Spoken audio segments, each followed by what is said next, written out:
Good afternoon. Today we're going to walk through some of the cores from the Midland Farms unit.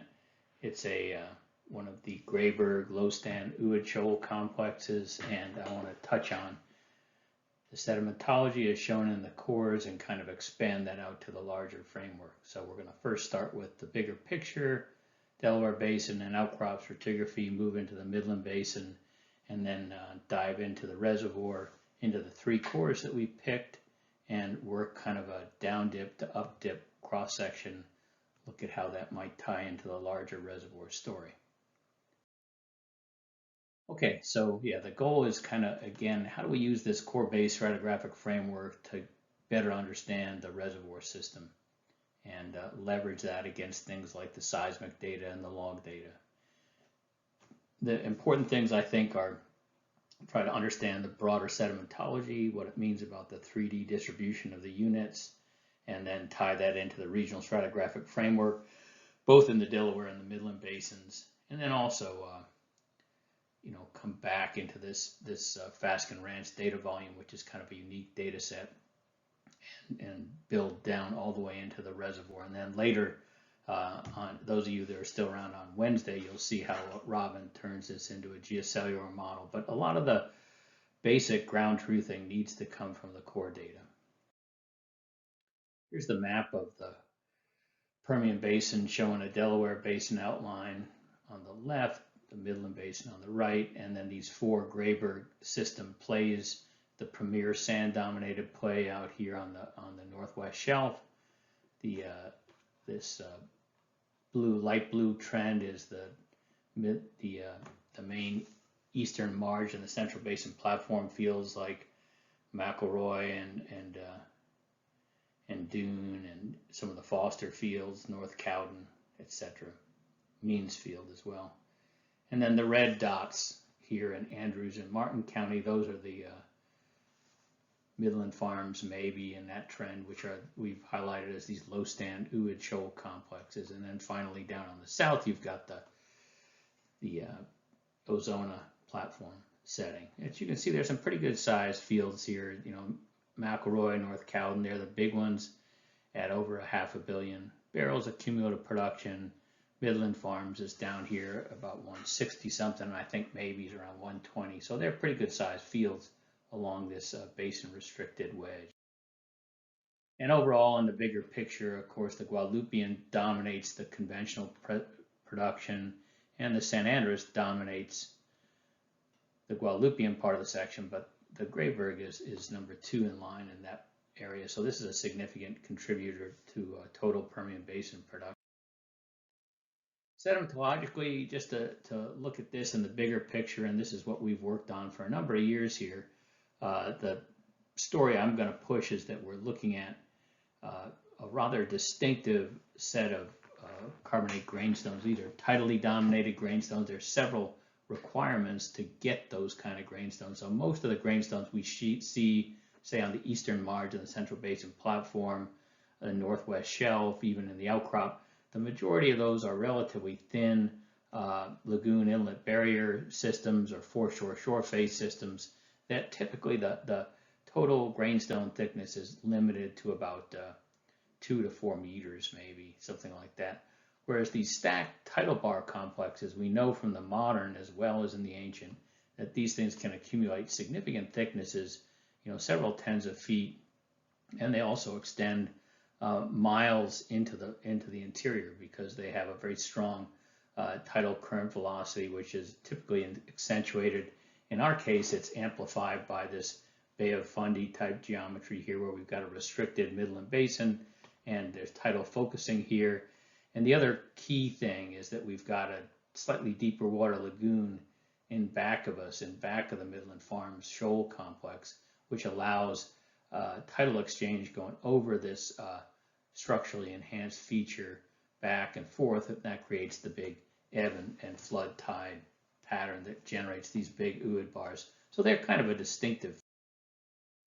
Here's the start of the end product. I'm not going to call it the end product, but this is what I'm heading for with my detailed core descriptions. We've got a framework here with these two high frequency sequences. And I want to point out that even though I was super excited to see these beautiful prograding mixed clastic carbonate cliniforms in the seismic data, that it turns out that all the big oil production is not in those at all, but in fact in the overlying onlapping and then subtly prograding sequences above the G9, G10 forced regressive complex. So that you see these kind of lower onlapping grainstones in the first of these two sequences.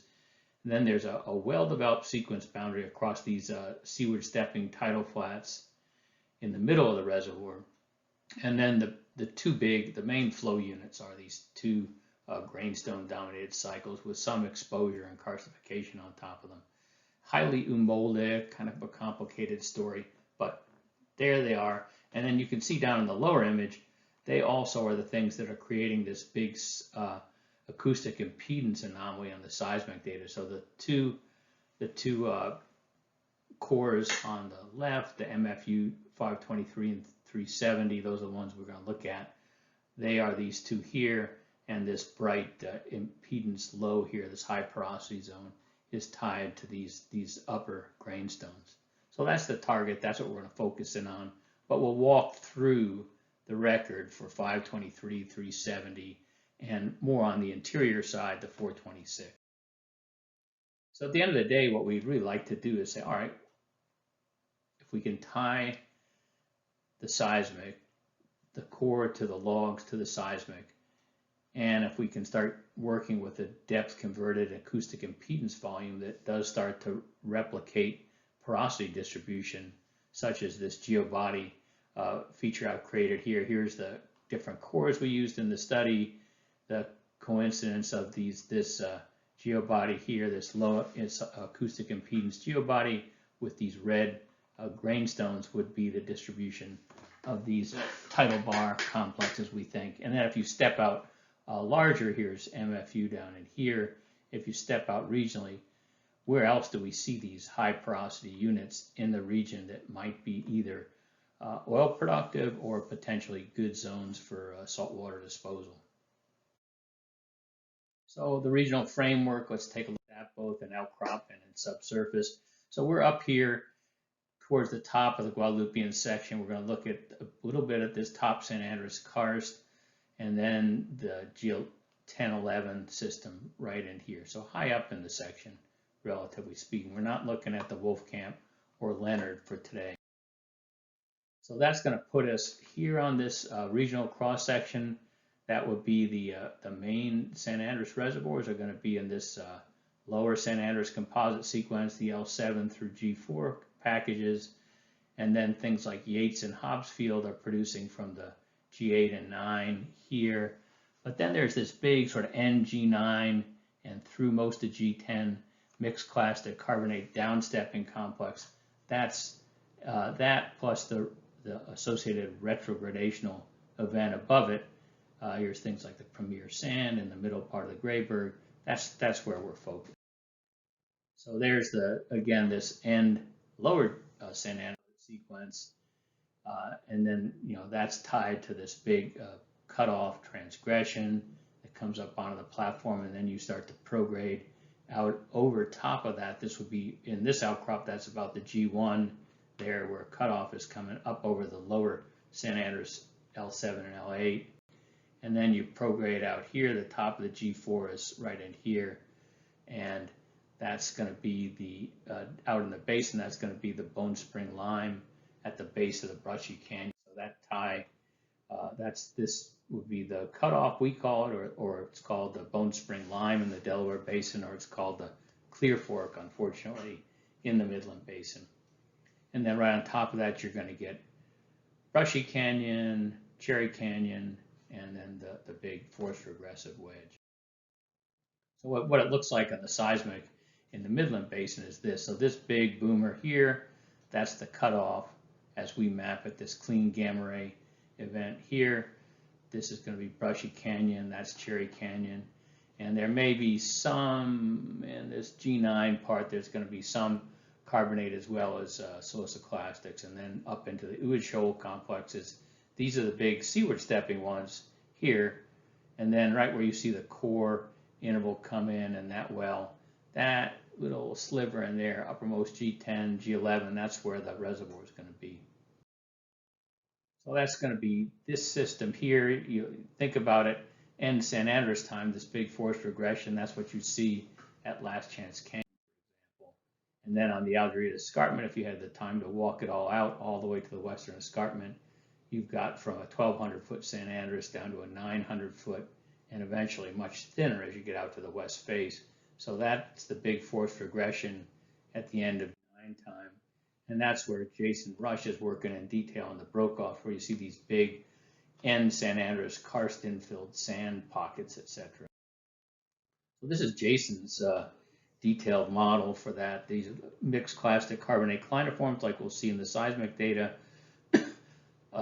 late G9, and then we get the onlapping G10, basically low stand sequence, and then somewhere up above that, whatever we call it at the moment, G11, are these big, the onset of the big Uid shoals, somewhat channelized, somewhat tidally influenced. That's the target for our study.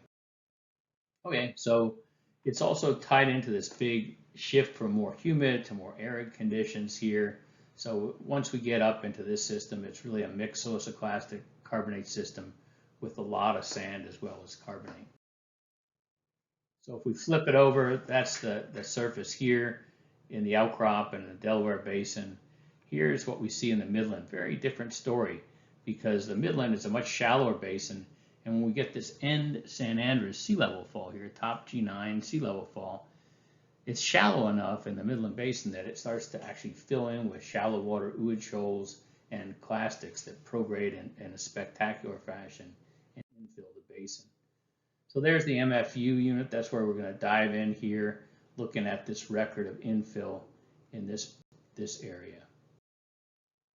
So again, just to back to this, we're really targeting below this queen marker right in here. And just depositionally, like we talked about before, we're in this kind of like tidally focused depositional system. So here's a map of the base Grayburg Reservoir throughout the area. You can see the Midland Farms unit. Midland Farms East is this little bump here. That's the Maybe field off on the east.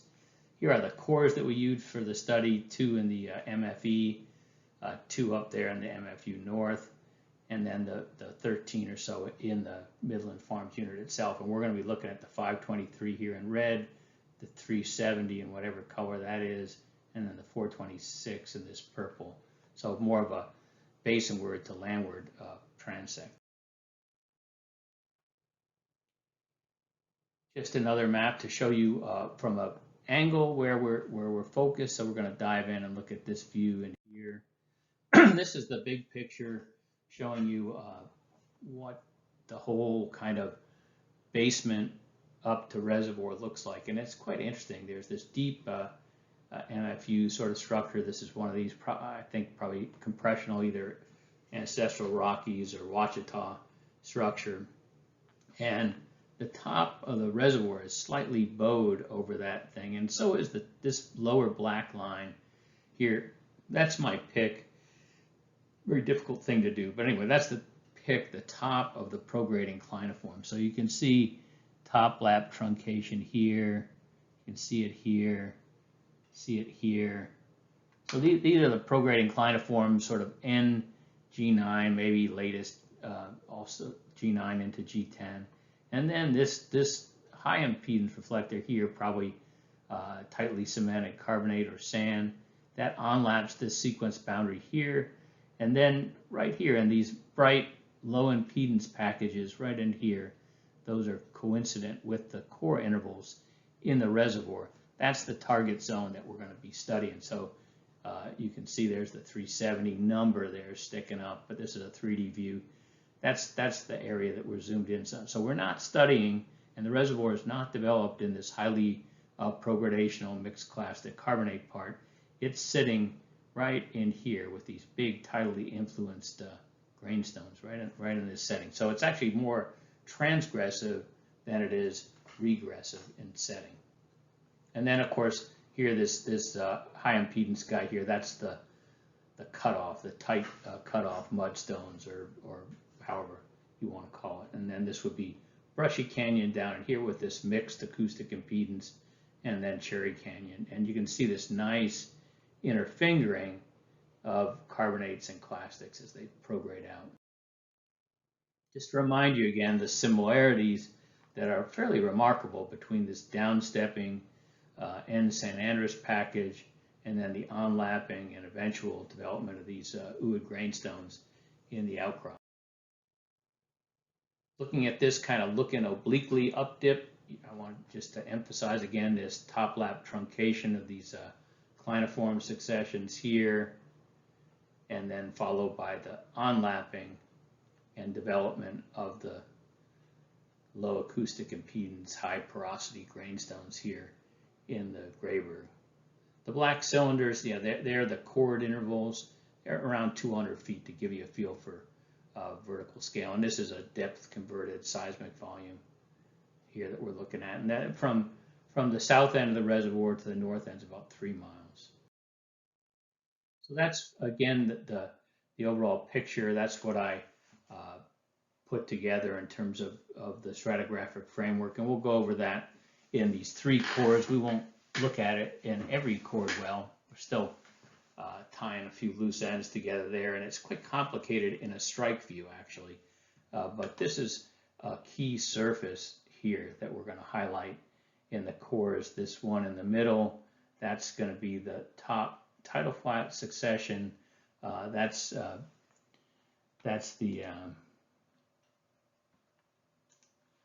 this guy here.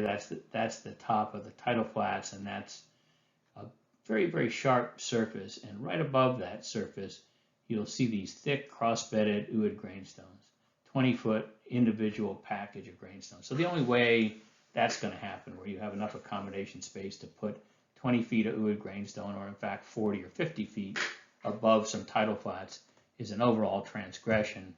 And then you slowly start to build out again and fill in the lower energy shelf interior facies out over these big complexes here.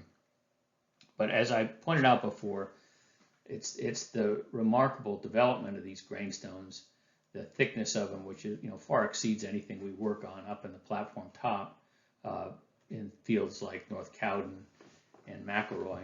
These are the main grainstones in the Permian Basin, probably the best developed. These and the ones in the outcrop in a very similar setting are the best developed. Probably the top seal for the reservoir is this anhydrite here. It doesn't extend to every well. That's anhydrite there. So it's coming across, and it's a relatively good datum.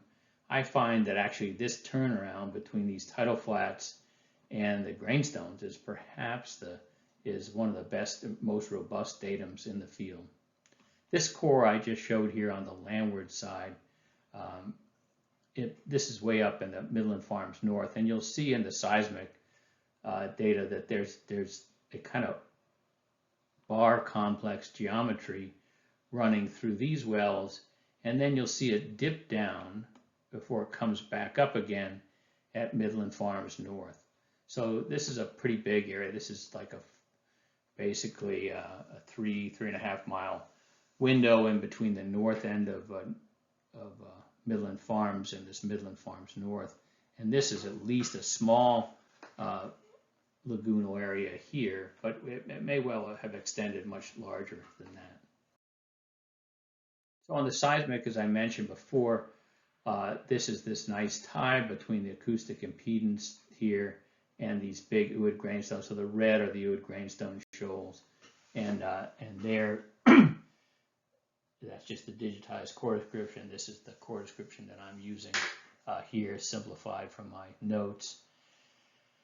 And that, which is the red bar here in this well, the red bar here in this one, and this one. And then you see there's actually some upper grainstones starting to come in a little bit higher. And there's a question of whether we've got this well tied in correctly, or whether we need to shift it. But in back of that, we see this sag in here, and that I'm interpreting as kind of a depositional low. It's not actually that the reservoir is migrating up dip into shallower water. Tidal flats is an up dip seal. it's actually transitioning into low energy, mud-rich lagoonal facies. So these are the three cores that we'll walk through. There's this MFU 523, the 370, and the 426, and you can see this progressive thinning of the grainstones. It's quite interesting here too that you see this differential development of these peritidal laminites. It's pretty clear that the 370 for this system, particularly for this lower sequence, this what I'm calling the G10B, this guy was the kind of shelf crest for this system. It had very high energy facies, of course, beautiful grainstones. And then also these tidal fly facies are these very grainy piezolytic teepee systems that are typically shoreline facies, supratidal shoreline facies. The tidal flies back in here, the light tan stands for muddy incipient fenestral laminites. The darker brown are the nice, well-developed grainy fenestral guys, and there's also some small teepees in here as well. So that's the big island complex for the lower sequence, and right above it is the crest of this TST Uid Shoal complex in the upper sequence. So those are the cores that we'll look at, and I'm going to just walk you through each one, and we'll talk about the different elements of each one of these as we go down. I'll show you some just example facies of each.